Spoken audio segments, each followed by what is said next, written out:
Asia cup mission Bangladesh দল নিয়ে Asia কাপে যে 15 সদস্যের দলটা হতে যাচ্ছে সেটা নিয়ে team management, cricket operation, selection panel, captain সবাই মোটামুটি একটা চক আউট করে ফেলেছে এবং সেই চক আউটে 14 জন ক্রিকেটার ফাইনাল।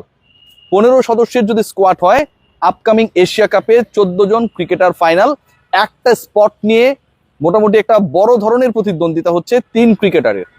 একজন ওপেনার রয়েছেন, একজন উইকেট কিপার ব্যাটার রয়েছেন, একজন মিডল অর্ডার ব্যাটার রয়েছেন। তাদের মধ্যে এই কম্পিটিশনটা হচ্ছে 15th যে পজিশনটা, জাতীয় দলের 15তম সদস্য হয়ে এশিয়া কাপ মিশনে কে আসলে তার জায়গাটা সিমেন্ট করবেন। 14টা যে স্পট আমি আপনাদের বললাম ফাইনাল হয়েছে, সেই জায়গায় কোনো backup opener Bangladesh team management right now ভাবছে না। সো নাইম শেখের যে সুযোগ, নাইম শেখকে দলে নিয়ে বহন করে দুবাই আবুধাবিতে গিয়ে খেলানো, নাইম শেখকে নিয়ে নতুন করে বিতর্কে জড়ানো, সেটার সুযোগ আপাতত নেই। এটা কেউ অফিসিয়ালি এখন বলবে না, আমি আপনাদের আগে জানিয়ে দিচ্ছি, Naim Sheikh is not going to B the part of Bangladesh Asia cup squad.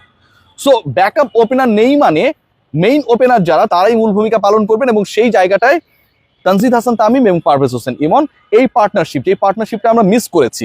আমরা দেখেছি সবচেয়ে পাকিস্তানের বিপক্ষে ওপেনিংয়ে এই দুজন ক্রিকেটারকে প্রপারলি সুযোগ দেওয়া হয়নি। 3 ম্যাচে 3টা ডিফারেন্ট প্লেয়ার খেলানো হয়েছে। ইমন তামিম শুরুতে খেলানো হয়েছে, তারপরে ইমনের সাথে খেলানো হয়েছে নাইমকে, তারপরে তামিমের সাথে খেলানো হচ্ছে নাইমকে। So that was not ideal, that was not perfect. সেখান থেকে বের হয়ে ইমন এবং তামিমের পার্টনারশিপ হচ্ছে। Number 3, captain himself Liton Kumar Das. যদি ওপেনিং এ কারো কোনো ধরনের ইস্যুস ক্রিয়েট হয় then Liton will be the backup opener. Okay, Liton Kumar Das will bat on number 3। দুজন ওপেনার যাদের কথা আমি বললাম তাদের সাথে যদি কোনো ধরনের ইস্যুস ক্রিয়েট হয় then Liton will open for Bangladesh in the upcoming Asia cup.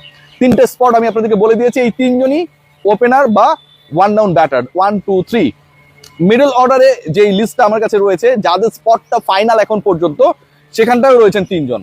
অর্থাৎ 3 জন ক্রিকেটারের কথা আমি বললাম যাদের স্পটটা টপ অর্ডারে ফাইনাল, মিডল অর্ডারে 3 জনের স্পট ফাইনাল। এখানটায় রয়েছেন শামীম হোসেন পাটোয়ারি, তাওহিদ হৃদয় এবং লেট মিডলে Jaker Ali Anik, who actually does is best for finishing. সেটাই হচ্ছে দেখার।